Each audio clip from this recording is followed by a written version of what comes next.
Good evening. তোমরা সবাই কোয়েশ্চেনগুলো দেখেছো এবং আনসার করে দিয়েছো। এবার আমি একটু এক্সপ্লেন করে দিচ্ছি যে কেন এই আনসারগুলো এমন হলো, যাতে এই টাইপের কোয়েশ্চেন এলে তোমরা পরীক্ষাতে এই এক্সাম্পলগুলো হুবহু না মিলে গেলেও আনসার যাতে তোমরা করতে পারো। তো রুলসগুলো আমি একটু বলে দিচ্ছি। She dash with me until now, so don't review her for coming late. তো এখানে আনসার কিন্তু হবে হ্যাজ বিন। এবার বাকিগুলো কেন হলো না, শুধু হ্যাজ বিন কেন হলো? কারণ এখানে ক্লু হচ্ছে আনটিল নাও। তো এরকম কিছু ওয়ার্ড আছে যেমন টিল নাও, এগুলো তোমরা লিখেই রাখো। টিল নাও, তারপর সো ফার, তারপর তারপর আপ টু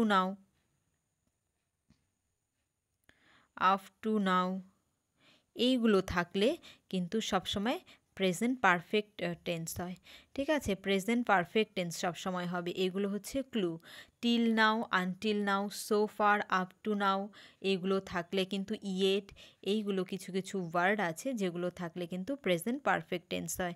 তাই কিন্তু এখানে আমরা চোখ বন্ধ করে হ্যাজ বিন দিয়ে দিব যখন আমরা এইসব ক্লু জানবো আগে থেকেই। এবার যাচ্ছি নাম্বার 2-তে। কি আছে? The coat was drenched in rain water, I dash it on the hook. এবার এখানে অপশনে কি কি আছে? হ্যাংড, হাং নাকি হাংড।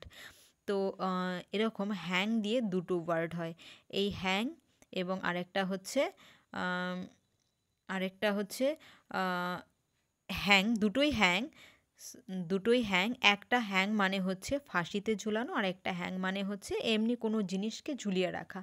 ঠিক আছে, তো এমনি কোনো জিনিসকে ঝুলিয়ে রাখা, সেটা কিন্তু হ্যাং হয়ে যাবে হাং এবং তারপরেও কিন্তু হবে হাং।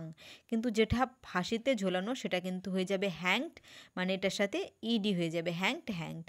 তো এখানে কি কোটের কথা বলেছে, কোট ঝুলিয়ে রাখার কথা বলা হয়েছে, ফাঁসির কথা বলা হয়নি। তো এখানে কি হবে? হাং কিন্তু হবে রাইট আনসার। হাং হবে রাইট আনসার, মানে হাং। ঠিক আছে, আর যেটা ফাঁসিতে ঝোলানো সেটা কি হবে? হ্যাংড। ক্লিয়ার হলো? এবার যাচ্ছি পরের নাম্বারে, নাম্বার 3-তে। আওয়ার অর্গানাইজেশন ড্যাশ 20 years এগো ওয়াজ ফাউন্ড। তো এখানে কি রাইট আনসার কি হবে? যেহেতু 20 years এগো, তো তোমাদের আমি বলেছিলাম এরকম কিছু ক্লু পেলে আমাদের কিন্তু পাস্ট ইনডিফিনিট টেন্স হবে। যেমন এখানে 20 years এগো আছে, লাস্ট সানডে, লাস্ট মান্থ, এইসব কিছু বা ইয়েস্টারডে, এইসব কিছু ক্লু পেলে কিন্তু আমরা সেটাকে পাস্ট ইনডিফিনিট টেন্স করে দিব। তাহলে এখানে অবশ্যই এটাও পাস্ট ইনডিফিনিট টেন্স হবে। এবার দেখো ফাইন্ড মানে হচ্ছে খোঁজা। এবার ভার্ব পার্টটাকে কিন্তু তোমরা খুব ভালো মতো পড়বে। ভার্বের থেকে কিন্তু পরীক্ষাতে প্রচুর কোয়েশ্চেন আসে, বিভিন্নভাবে আসে, মোডাল দিয়ে আসে। তারপর ভার্ব বলতে ফাইনাইট ভার্ব সমস্ত কিছু থেকে আসে। নন ফাইনাইটের মধ্যে ইনফিনিটিভ, জেরান্ট, পার্টিসিপল সব কিছু ঢুকে যাবে। তো ভার্বটা কিন্তু একটা ভাইটাল পার্ট। ঠিক আছে, তো এখানে দেখো এই ফাইন্ডের পাস্ট টেন্স হবে ফাউন্ড। ঠিক আছে, তারপর ফাউন্ড। তো ফাইন্ড মানে কি? খোঁজা। তো এখানে তো এটা বলেনি, মানে অর্গানাইজেশনটা স্থাপিত হয়েছে এরকম বোঝাচ্ছে। তাহলে সেটা কিন্তু ফাইন্ড হবে না, সেই স্থাপিত হওয়ার আর প্রেজেন্ট ফর্মই কিন্তু ফাউন্ড। এটা মাথায় রাখবে। ফাউন্ড মানেই হচ্ছে প্রতিষ্ঠিত হওয়া বা এস্টাবলিশড। ফাউন্ড তাহলে তার পাস্ট টেন্স হয়ে যাবে কিন্তু ফাউন্ডেড। আর যেটা খোঁজা সেটার পাস্ট টেন্স হচ্ছে ফাউন্ড। তাহলে ফাউন্ডেড, তার মানে কি আমাদের ফাউন্ডেডটা করতে হবে। ফাউন্ড দিলে তো প্রেজেন্ট ফর্ম হয়ে যাবে, তার মানে প্রথমটা হচ্ছে না। যেহেতু 20 years এগো আছে, পাস্ট টেন্স হবে, তাহলে ফাউন্ড ভুল। তারপর ফাউন্ডেড আছে, তাহলে ফাউন্ডেডটা হতে পারে যেহেতু পাস্ট টেন্সে আছে। কিন্তু আমাদের আরেকটা জিনিস মনে রাখতে হবে সাথে সাথে, যে এটা দেখো কোনো অর্গানাইজেশন তৈরি হয়েছে মানে কারো দ্বারা তৈরি হয়েছে, তার মানে আমাদের কি করতে হবে? প্যাসিভে রাখতে হবে, প্যাসিভ ভয়েসে রাখতে হবে। তো এই জন্য কিন্তু রাইট আনসার হবে ওয়াজ, তারপর ফাউন্ডেড, মানে কারো দ্বারা প্রতিষ্ঠিত হয়েছে, মানে এটা প্যাসিভ সেন্স দিচ্ছে। তো আর ওয়াজ ফাউন্ড তো হবে না, ওয়াজ থাকলে এখানে ফাউন্ডেড হওয়া উচিত ছিল, এটা নেই। তাহলে এই অপশনগুলো এই কারণে কাটা গেল, আর ওয়াজ ফাউন্ডেড এই কারণে কারেক্ট হলো। এবার যাচ্ছি number 4। Find out the sentence where need is used as a noun. তো নিড কিভাবে কোন সেন্টেন্সে নাউন হিসেবে ব্যবহার করা হয়েছে? দেখো নাম্বারে কিন্তু নাউন হিসেবে ব্যবহার করা হয়েছে। কীভাবে ব্যবহার করা হয়েছে? মাই নিডস আর ফিউ। তার মানে দেখো সাবজেক্টের জায়গায় বসে আছে কিন্তু। তো সাবজেক্টের জায়গায় কে বসতে পারে? সাবজেক্ট শুধুমাত্র নাউন হতে পারে বা প্রোনাউনই কিন্তু সাবজেক্টের জায়গায় বসতে পারে। তার মানে কি এখানে নিডসটা নাউন আকারে আছে, তাহলে রাইট আনসার কিন্তু এ হবে। পরেরটাতে ভার্ব আছে, হি নিডস মাস্ট কাম, তো এটাতে কিন্তু অ্যাডভার্ব আকারে আছে, হি নিড নট কাম, এটা কিন্তু মোডাল অক্সিলারি হিসেবে আছে, তাহলে নাউন আকারে কিন্তু শুধুমাত্র এতেই আছে। এবার যাচ্ছি নাম্বার 5-এ। He has called a meeting of all parties with a view to dash a government. তো দেখো এখানে কি হবে? ফর্ম নাকি বোথ এ অ্যান্ড বি? তো উইথ এ ভিউ টু, তারপর টু বি ভার্ব, তারপর অবশ্যই টু বি প্লাস তারপর হচ্ছে তারপর looking forward to be plus look forward to. তো এইগুলোর পর কিন্তু এগুলো মনে রাখবে, বা এইগুলো আমি লিখলাম, বা এখানে আছে উইথ এ ভিউ টু। তো এখানে কিন্তু টু এর পর V1 বসবে না, মানে ইনফিনিটিভ না হয়ে কিন্তু জেরান্ড হবে। তো জেরান্ড হয়ে গেলে কি হবে? ফর্মিং হবে রাইট আনসার। ঠিক আছে, to be plus look forward to with a view to. আরও আছে, আমার এই মুহূর্তে মনে পড়ছে না সবগুলো। তো এইগুলোর পর যেগুলো মনে পড়ছে আমি লিখে দিলাম। তো এইগুলোর পর কিন্তু অবশ্যই কি হবে? জেরান্ড হবে। টু থাকলেও কিন্তু V1 হবে না, আইএনজি ফর্মে হবে। তো ফর্মিং হচ্ছে রাইট আনসার। তারপর 6-এ কি আছে? I wish I dash money now, has, have, had, was. তো আই উইশ আছে, তোমরা জানো আই উইশ মানি এটা হচ্ছে সাবজাংটিভ মুডে আছে। তার মানে কি আমাদের এখানে কিন্তু পাস্ট টেন্স করতে হবে, তাহলে হ্যাড হয়ে যাচ্ছে রাইট আনসার। এবার যাচ্ছি নাম্বার 7-এ। I like dash doing this. তো এখানে যে ডুইংটা আছে এটা একটা জেরান্ড। ঠিক আছে, এটা একটা জেরান্ড। তাহলে এটা জেরান্ড, তাহলে আমরা জেরান্ডের আগে যদি কোনো প্রোনাউন ব্যবহার করতে চাই বা নাউন ব্যবহার করতে চাই, সেটা অবশ্যই কি হবে? পজিটিভ ফর্মে হবে। ঠিক আছে, তাহলে জেরান্ডটা মানে কি? জেরান্ড মানে হচ্ছে নাউন, তাই তো, ভার্ব প্লাস নাউন। তাহলে নাউন আছে, তাহলে আমাদের কিন্তু এখানে কি করতে হবে? একটা পজিটিভ ফর্ম আনতে হবে। তো পজিটিভকে ইয়োরটা হচ্ছে পজিটিভ, ইয়োর ডুইং দিস। তো এটা পজিটিভ ফর্মে আছে, যেহেতু নাউন আছে, তাহলে আমাদের কি করতে হবে? এখানে কিন্তু পজিটিভ অ্যাডজেক্টিভ বসাতে হবে। তাহলে কি আছে? I like your doing this. ঠিক আছে, এবার যাচ্ছি নাম্বার 8-এ। My mother makes me dash my homework before I go out to did না ডাজ। তো এখানে দেখো এটা কিন্তু পজিটিভ ভার্বে আছে। My mother makes me, my mother subject আছে, কিন্তু মাই মাদার কিন্তু কাজটা করছে না। My homework makes me my homework, মানে আমার হোমওয়ার্কটা মা কিন্তু করছে না, কিন্তু আমাকে দিয়ে করাচ্ছে। তার মানে কি? এটা পজিটিভ ভার্ব আছে, মেক্সটা। তো পজিটিভ ভার্ব আছে, এবার তাহলে এখানে কি হবে? এটার পর কিন্তু টু ডু হবে না। আমরা জানি মেকের পর কিন্তু কি হয়? বেয়ার ইনফিনিটিভ হয়। তাহলে এখানে কিন্তু অনলি ডু হবে রাইট আনসার। পজিটিভ ভার্বে এরকম ক্ষেত্রে মেকের পর কিন্তু হবে বেয়ার ইনফিনিটিভ মানে শুধুমাত্র ভার্বের প্রেজেন্ট ফর্ম বা V1। তাহলে V1 মানে কি? শুধুমাত্র ডু হবে রাইট আনসার। ঠিক আছে, আমি কিন্তু পজিটিভ ভার্ব তোমাদের করিয়েছিলাম। এবার যাচ্ছি নাম্বার 9-এ। He goes to Delhi every month so that he dash see his ailing mother, will, may, might না শুড। তাহলে দেখো এখানে ক্লজ আকারে আছে বা পারপাস বোঝাচ্ছে। আমি তোমাদের করিয়েছিলাম আগের ক্লাসেই, তো সেখানে পারপাস দিয়েছিলাম। পারপাস আছে সো দ্যাট, এবং এখানে প্রেজেন্ট টেন্স আছে, তাহলে কি? অবশ্যই মে হচ্ছে রাইট আনসার। ঠিক আছে, তাহলে কিন্তু মে এখানে রাইট আনসার হচ্ছে। এবার যাচ্ছি নাম্বার 10-এ। What evidence have you got here? What is used as an adverb, an interrogative adjective, an interrogative pronoun নাকি রিলেটিভ প্রোনাউন? তাহলে এখানে কিন্তু এটা আছে অ্যান ইন্টারোগেটিভ অ্যাডজেক্টিভ হিসাবে। কিভাবে? দেখো, হোয়াটটা ইন্টারোগেটিভ সেটা তো বুঝতেই পারছো। এবার হোয়াট এভিডেন্স আছে, এভিডেন্সটা কি? একটা নাউন, তাহলে নাউনকে কে মডিফাই করে? অ্যাডজেক্টিভ। তাহলে হোয়াটটা কিন্তু এখানে ইন্টারোগেটিভ অ্যাডজেক্টিভ হিসাবে কাজ করছে।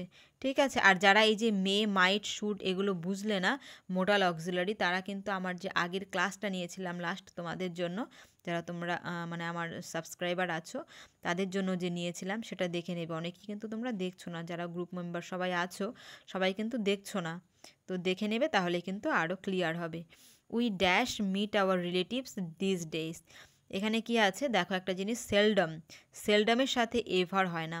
তো এটা মনে রাখবে, হয় আমাদের লিখতে হবে সেলডম অর নেভার, না হলে সেলডম কমায় দিতে হবে তারপর ইফ এভার। এই দুটো জিনিসই কিন্তু কারেক্ট, তার মানে ডি কারেক্ট। মানে আমরা সেলডম অর এভার এই কথাটা লিখতে পারবো না, এটা কিন্তু মুখস্থ করে ফেলবে একবারে সেলডম অর নেভার বা সেলডম কমা ইফ এভার, এই দুটো কিন্তু এরকমভাবে বসে, কখনোই সেলডম অর এভার বসে না। এটার থেকে কিন্তু এরর কারেকশনের প্রচুর কোয়েশ্চেন আসে, মাথায় ঢুকিয়ে নাও। এবার যাচ্ছি নাম্বার 12-এ, চুজ দ্য ওয়ার্ড। আচ্ছা, এটা নিয়ারেস্ট মিনিং বা অপোজিট মিনিং আছে, এটা তো বোঝার কিছু নেই। তারপর কি আছে, in a moment of hurry the files have been cast aside by Hamilton, cast aside মানে সরিয়ে রাখা। এবার আছে নাম্বার 4-এ, Ronit is only one of the students who dash going to London. এবার এখানে একটা জিনিস বোঝার আছে, আমরা যখন ওয়ান অফ দ্য স্টুডেন্টস লিখেছি, এখানে একটা জিনিস মনে রাখবে, ওয়ান অফ দ্য কথাটা যদি থাকে, তারপর যে নাউন বা প্রোনাউন হবে, যে নাউনটা হবে বা প্রোনাউনটা হবে, সেটা কিন্তু প্লুরালে হবে। মানে এখানে কিন্তু আমরা স্টুডেন্ট লিখতে পারবো না, মানে এই স্টুডেন্টসের মধ্য থেকে ওয়ান একজন, এরকম বোঝায়। তো এই স্টুডেন্টগুলোর মধ্যে রনিত একজন, এরকম বোঝাচ্ছে। তো এই জিনিসটা মাথায় রাখবে যে ওয়ানের পর, ওয়ান অফ দ্যার পর এখানে হবে প্লুরাল নাউন। ক্লিয়ার? এবার তারপর যদি কোনো রিলেটিভ প্রোনাউন থাকে, যেমন এখানে আছে হু, তাহলে সেক্ষেত্রে তার আগে অ্যান্টিসিডেন্ট কি আছে, স্টুডেন্টস, সেই হিসেবে কিন্তু এখানে ভার্ব বসে। তাহলে স্টুডেন্টসটা কি, স্টুডেন্টসটা হচ্ছে প্লুরাল, তাহলে আমাদের আর হওয়া উচিত ছিল, তাই তো? এখানে আর হবে নর্মালি। কিন্তু যখন দেখবে ওয়ান অফ দ্যার সাথে আবার অনলি ওয়ান আছে, শুধু ওয়ান না, যখন দেখবে অনলি কথাটা আছে, তখন এই রিলেটিভ প্রোনাউন স্টুডেন্টস বা প্লুরাল থাকলেও এক্ষেত্রে অনলির জন্য কিন্তু আমাদের সিঙ্গুলার ভার্ব বসাতে হবে। এই কারণে এখানে কিন্তু ইজ হয়েছে। ব্যাপারটা ক্লিয়ার হলো? যখন অনলি বাদ দিয়ে যদি এই সেন্টেন্সটা থাকতো, ধরো অনলি নেই সেন্টেন্সের মধ্যে, তাহলে আমাদের কি মাথায় রাখতে হবে, যে এখানে ওয়ান অফ দ্য আছে, তাহলে এই নাউনটা হবে প্লুরাল, এবং এখানে যে রিলেটিভ প্রোনাউন আছে তারপরে যে ভার্বটা বসবে সেটা আমাদের এই অ্যান্টিসিডেন্ট অনুযায়ী বসবে। তাহলে এই অ্যান্টিসিডেন্ট তো ওয়ান অফ দ্য থাকলে অবশ্যই প্লুরাল থাকবে, তার মানে ভার্ব এখানে সবসময় কিন্তু প্লুরাল হবে। কিন্তু যখনই অনলি কথাটা এখানে ইনক্লুড হয়ে যাবে, তখন কিন্তু এখানে সিঙ্গুলার ভার্ব বসবে, তাই কিন্তু এখানে ইজ হলো। ক্লিয়ার? 15 নাম্বারটা দেখো কি আছে, 3/4 of the sugar dash yet two B sold. তো এখানে কি হবে, কারেক্ট আনসার ইজ হবে। কেন হবে, যখন এরকম ফ্র্যাকশন থাকবে তখন আমরা দেখব এই জায়গায় কি আছে। তো এখানে দেখো সুগার আছে, এটা কি আনকাউন্টেবল, তো আনকাউন্টেবলের সাথে কি হয়, সিঙ্গুলার ভার্ব হয়, তাহলে কিন্তু ইজ হবে রাইট আনসার। তো এখানে যদি কোনো কিছু প্লুরাল বা কাউন্টেবল থাকতো, তাহলে কিন্তু সেক্ষেত্রে আমাদের কিন্তু এখানে আনসার হয়ে যেত আর। ঠিক আছে? 3/4 of the people, 3/4 of the people যদি থাকতো, তার মানে কি প্লুরাল, এখানে প্লুরাল সাবজেক্ট আছে, তাহলে কিন্তু এখানে আর হয়ে যেত রাইট আনসার। এবার যাচ্ছে 16-এ, রাম মেড দ্য মোস্ট, তো মেড দ্য মোস্ট, তাহলে কিন্তু তারপর প্রিপোজিশন সবসময় অফ হয়, তো এটা হচ্ছে রাইট আনসার। 17-এ কি আছে, I dash to the cinema but I decided to stay home.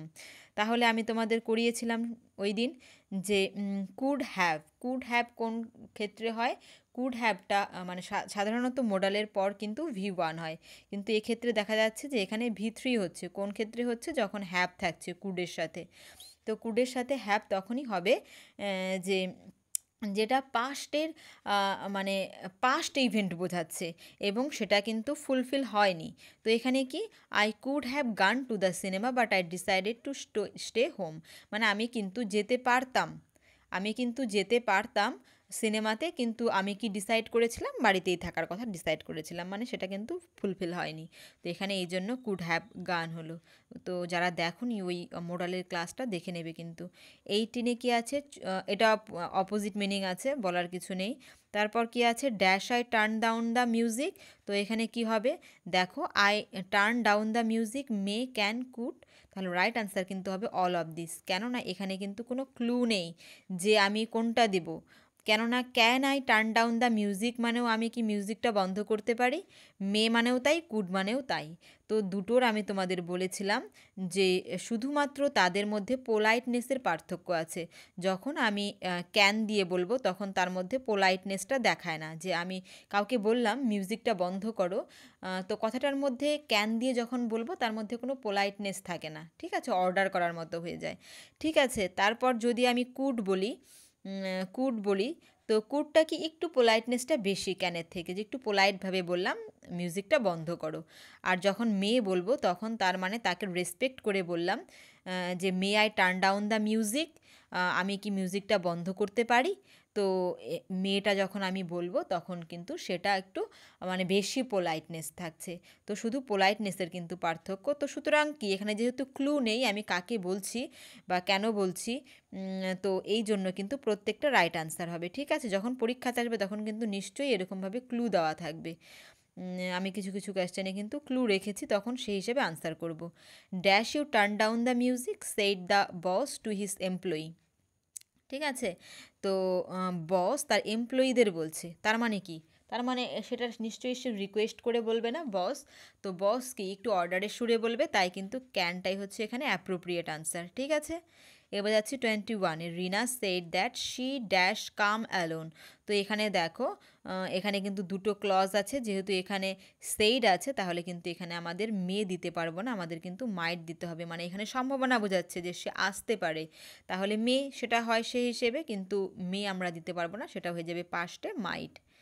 এবার যাচ্ছে 22-তে। Ferdowsi the poet wrote the Shahnameh, here the predicate is subject and predicate. আমরা পড়েছি অনেক সময় কিন্তু কোনটা প্রেডিকেট এটাই কিন্তু আমরা ভুল করি। তো সাবজেক্ট যার সম্পর্কে বলা হচ্ছে সে সাবজেক্ট, আর বাকি পুরো পার্টটাই কিন্তু হচ্ছে প্রেডিকেট। তো এখানে সাবজেক্টকে ফিরদৌসি, আর তারপরে ফিরদৌসি সম্পর্কেই বলা হয়েছে দ্য পোয়েট, সুতরাং আমাদের কিন্তু এই পুরো পার্টটাই হচ্ছে সাবজেক্ট, আর বাকি যেটা পড়ে থাকলো এটা কিন্তু প্রেডিকেট।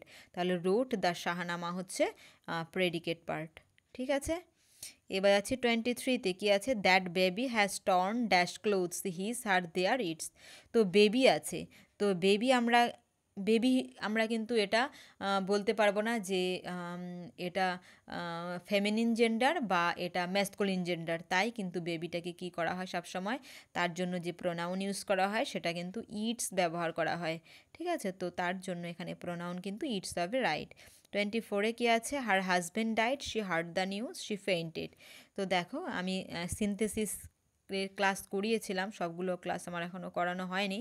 তো তিনটে সিম্পল সেন্টেন্স আছে, তিনটেকে একসাথে একটা সিঙ্গল সিম্পল সেন্টেন্স করতে হবে। তো এখানে রাইট আনসার কী হবে, অন হিয়ারিং দ্য নিউজ, মানে তিনটে আছে, তিনটেকে আমরা কিভাবে সাজাবো, মানে কে কার পর কোন ঘটনা ঘটলো সেই হিসেবে কিন্তু আমরা প্রেপোজিশন এবং জেরান্ড দিয়ে সাজাবো। কিভাবে, দেখো কি হলো, হার হাজব্যান্ড ডাইড, তার হাজব্যান্ড মারা গেছে, সে হার্ড দ্য নিউজ, সে নিউজটি শুনলো, এবং সে কি করলো, ফেইন্ট করলো। ঠিক আছে, এবার তাহলে তার মানে কি হলো, তার মানে সে নিউজটা শুনেছে। কি নিউজটা শুনেছে, যে তার হাজব্যান্ড মারা গেছে সেই নিউজটা শুনেছে, এবং তারপর কিন্তু সে ফেইন্ট করেছে। তাহলে আমরা এইভাবে করব এক্ষেত্রে, যে অন হিয়ারিং দ্য নিউজ, মানে নিউজটা শুনলো, কিসের নিউজ শুনলো, তার হাজব্যান্ডের মৃত্যুর। On hearing the news of her husband's death, comma দিব, তারপর কিন্তু কি করব, কি ঘটনাটা ঘটলো, শি ফেইন্টেড। তাহলে এটা কিন্তু একটা সিম্পল সেন্টেন্স তো হয়ে গেল। ঠিক আছে, এখানে যেহেতু দেখো এখানে অন হিয়ারিং যেটা আছে, সাবজেক্ট ভার্বের কম্বিনেশন কিন্তু এখানে নেই, এখানে কিন্তু কোনো মানে একটাই কিন্তু ফাইনাইট ভার্ব আছে, সেটা কি, একটা সাবজেক্ট ভার্বের কম্বিনেশন শি এবং ফেইন্টেড। এখানে কিন্তু নন ফাইনাইট ভার্ব বসানো আছে, কি দিয়ে, জেরান্ড দিয়ে, আর প্রেপোজিশন দিয়ে, জেরান্ড দিয়ে কিন্তু এখানে নন ফাইনাইট করা হয়েছে। আর সিম্পল সেন্টেন্সে কি থাকে, একটাই ফাইনাইট ভার্ব থাকে, এখানে কিন্তু একটাই ফাইনাইট ভার্ব, ফেইন্টেড, মানে একটাই সাবজেক্ট ভার্বের কম্বিনেশন আছে। ক্লিয়ার, এবার যাচ্ছি 25-এর লাস্ট কোয়েশ্চেন। হি শাউটেড লেট মি গো, তাহলে এটা কি হবে, হি শাউটেড টু দেম, কারোর দিকে শাউট করে বলছে, তার মানে কি হবে, টু লেট হিম গো, সে বলছে, তাহলে কি হিম হয়ে যাবে রাইট আনসার, তাহলে এটা কিন্তু ন্যারেশন রাইট আনসার। ঠিক আছে, তো thank you for watching, tata by.